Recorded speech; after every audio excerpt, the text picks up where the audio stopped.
Welcome back to the Sprott Money News Ask the Expert segment for November 2022. Remember, this is where we bring in experts of the precious metals industry, hit them with some of the questions that you all have submitted, and get their responses. I'm your host, Craig Hemke, and joining me this month is David Morgan. Many of you will recognize David. He's a renowned expert, devoted his whole life, really, to the precious metals and to silver. His work can be found at themorganreport.com, and he's an old friend of mine, an old friend of Eric Sprott, and an old friend of Sprott Money. Good to see you, David. Greg, thanks for having me. It's good to see you. Well, this is always fun. We've been collecting these questions over the last few days, and my job is to simply just lay them on you and get your response. Before we get started, though, I want to remind everybody, all of this content that you find either at sprottmoney.com or on YouTube or whichever channel you find it is provided free of charge. So do Sprott Money a favor. Send them a little thank you. The least you can do is subscribe or hit like on whatever channel you're watching this or listening to it.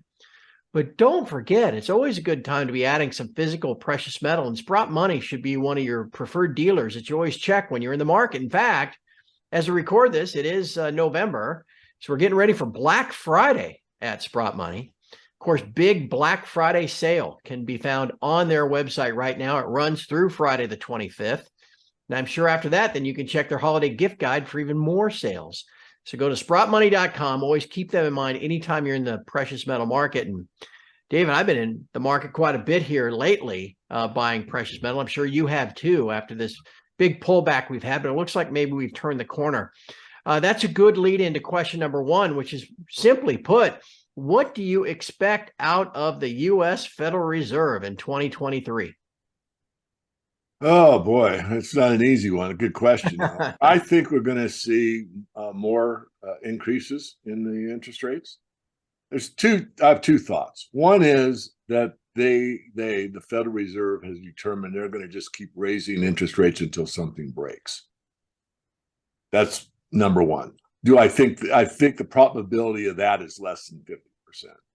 The other one is just to continue to ratchet interest rates up as required, which means maybe they'll go up 50 basis points, maybe 25 basis points, and then pause, and then go up, but continue to put the pressure on increased interest rates so the suckers of the world continue to pour money into the U.S. Treasury market, because anyone that knows anything knows they're worthless in the near future. And they need to do that in order to implement the new system.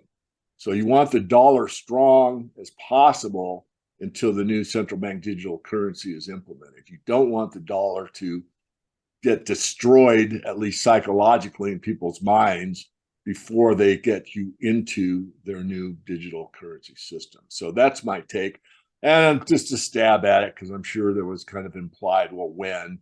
I think they're going to continue through at least the middle of 2023 on ratcheting up. I don't think you'd see any pause or anything substantive until the third quarter. But of course, that's my best guess. And I will use the word guess, Craig. And of course, maybe something will break in the meantime. Exactly. Yeah. I entered this year thinking, on the basis of last year, 2018, 10-year note got to 3.25, stock market fell 20%. And that was all it took. Well, we've exceeded both of those this year, and they keep on going. Well, in a true hyperinflation, stock markets just go up, up, up, and up. Yeah. I mean, the Zimbabwe stock market was the best performer a couple of years ago. Right. But just because you're in the stock market, it's better than having money in the bank or in a money market, but it still doesn't keep you on par with the inflation. The only thing that does that, from the Zimbabwe experience, Venezuela, Argentina, or the Weimar Republic, is precious metals. It's the only thing. Yeah. Everything else goes up. The stock market goes up, up, up, up, up. Whoa, but it doesn't keep you on par with the depreciation. Right. Exactly. Well, it'll be interesting to see. But you think at some point next year they stop and probably go the other direction and see where they go from there. Yeah, I know. And the thing that's interesting about that, I want to ask you, is, we all talk about the pivot, and that's sort of like anyone that knows anything knows that once they do that, it's game over for the dollar. It's like they're admitting what so many have said, QE to infinity. All we're going to do is print to oblivion. And at some point when you get near oblivion, the currency is is deemed worthless for all practical purposes. People just shun it, spend it as fast as they can to get real things.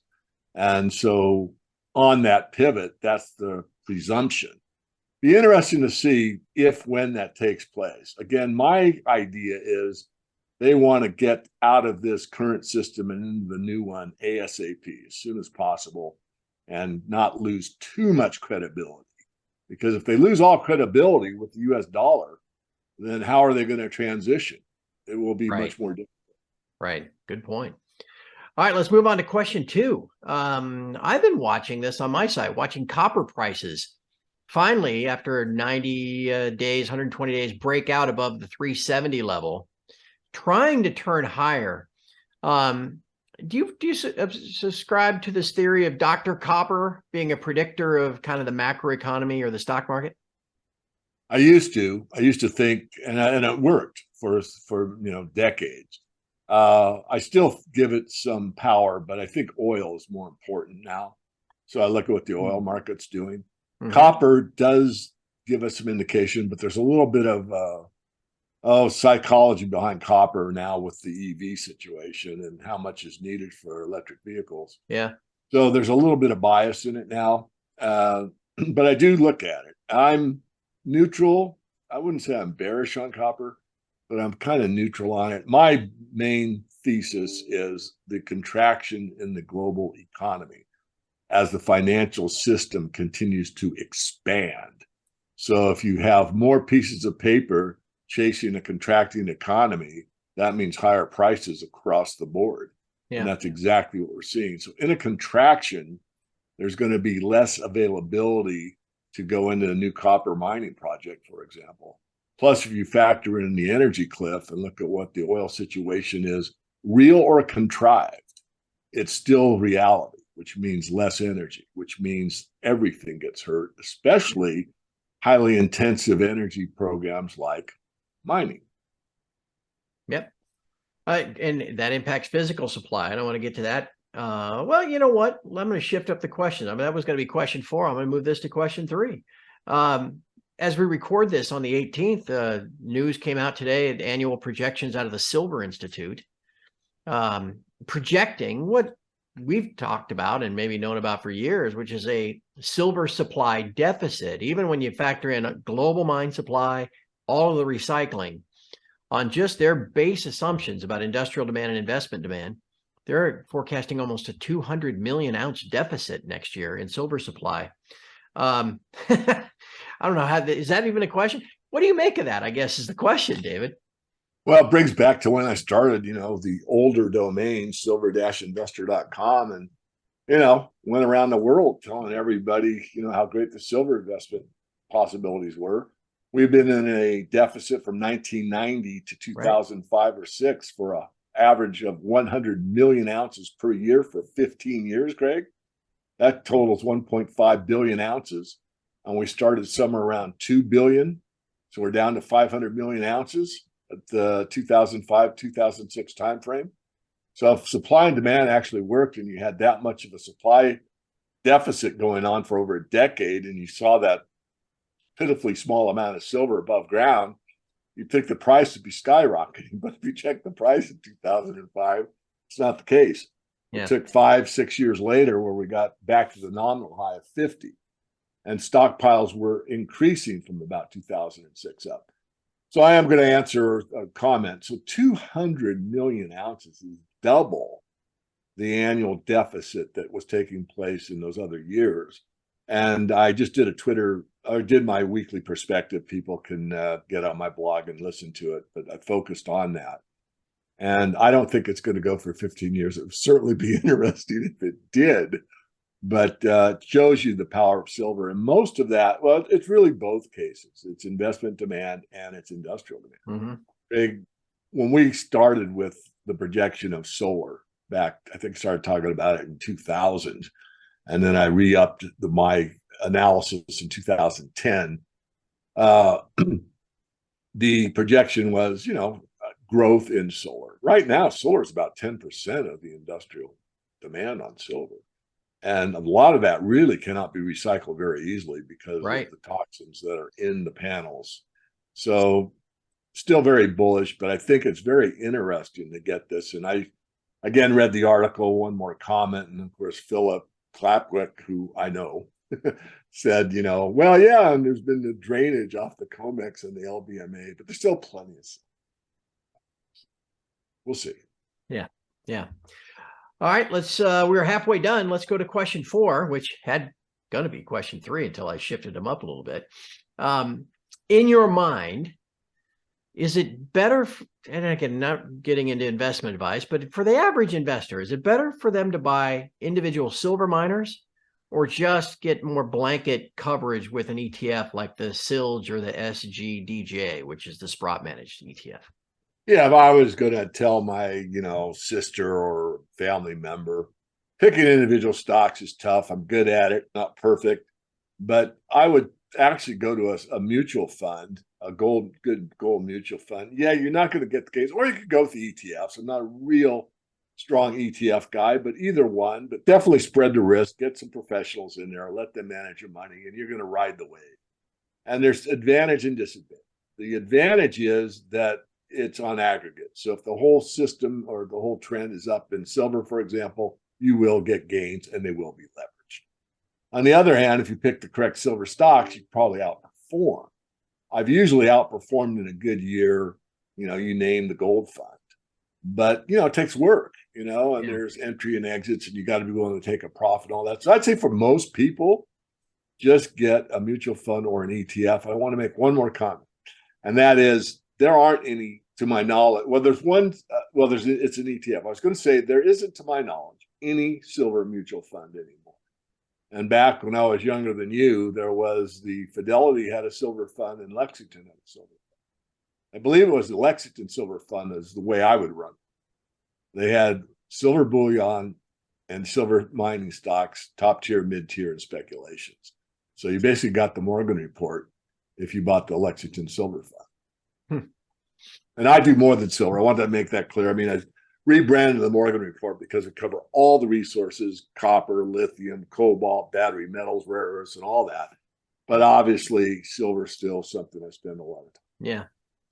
I wonder if when those mutual funds return, we'll have to make note of that. We're getting close to the top, maybe. I would say. All right, question 5. This is an interesting question, and I'm not sure if it's answerable, but I'm going to ask you the question anyway. If you were able to remove all of the derivatives, all the unallocated accounts, and leverage, what would be the price of silver? Well, obviously that would be a guess, but it would be a cash market. And in the cash market, you would, determine the price on a daily basis. Someone that needs it for their, Samsung, for example, would buy up there so many, thousands and thousands of ounces, and Elon Musk, et cetera.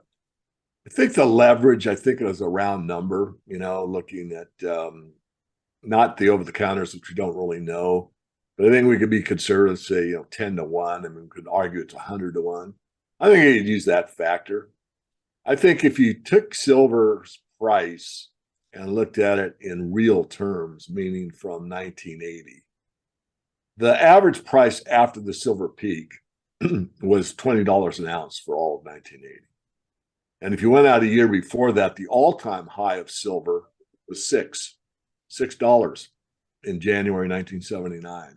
January 1980, it hit 50. Then it traded at 20 for the rest of the year. Again, 3 times the all-time high year before. So I think if we look at it in those terms, Craig, we would say a nominal $50 is somewhere, depends on which CPI you use. I'll use the government's one, which is bogus, and that'd be around 150. So if we said that was the peak, and we took a third of that, we'd be at 50. Yeah. So I think it'd be north of 50, probably closer to 100 or 150, but it's really difficult. But I wanted to go through that for my thinking. Well, David said it's going to be, I hate that. I hate that because, David said what? Right. How did David get to that number? Right. So right. I've been asked that for a dozen years. What's the right gold price? And I don't know, because you're putting it in dollars per ounce, and I don't know how many ounces there are. And if you don't know the denominator, how are you going to be able to come up with a price? But it is, and you've been in commodities for so long, David. I mean, there are a lot of commodities that are priced just directly from producer to consumer. They don't have futures markets. Right. Well, the egg and milk market used to be Right. on the Chicken. securities exchange. We still eat eggs and we still have milk. Yeah, and chickens. And I mean, you Yeah. go through all kinds of markets like that. You don't have to have a futures market. Do not. So who knows what will happen in the end. All right, one last question. And I'm sure you're aware, premiums on American Eagles are extreme. I've seen a lot of dealers buying them back from people at huge premiums. Then this must just be from a silver investor. What are there better options than sovereign coins, and what is your preferred type of silver that you buy? Yeah, I do think there's an arbitrage opportunity here. And if you go back to my 10 rules of silver investing, I talk about, an ounce of silver is an ounce of silver. I mean, if you got a silver disc and it's stamped with Santa Claus on it and the back's got a sleigh, but it's 999 fine in 1 ounce, in essence, it's the same as an American silver eagle. Right. It really is. Now, people won't like to hear that. And there's reasons people buy eagles.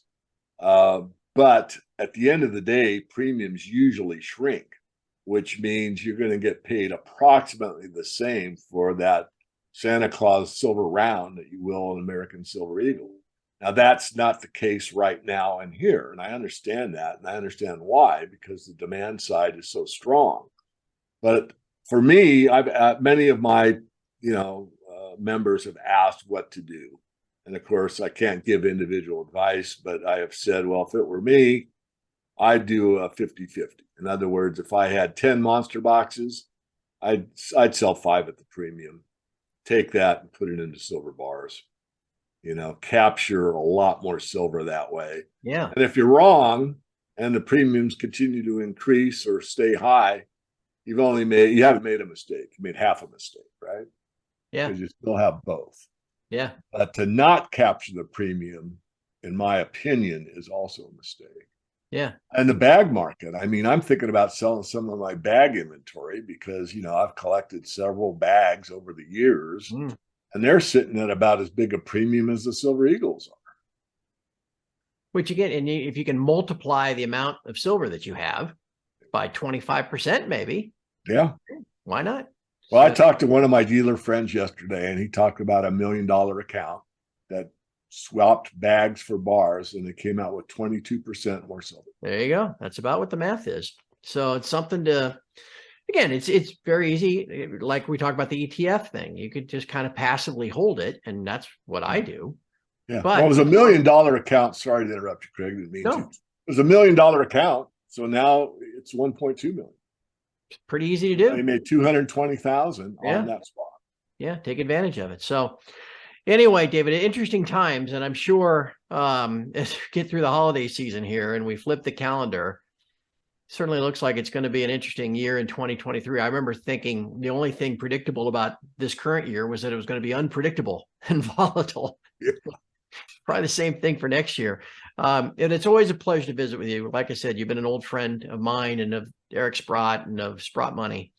And so it's always great to visit with you. And before we wrap up, tell everybody again about the Morgan Report and what they can find at your website.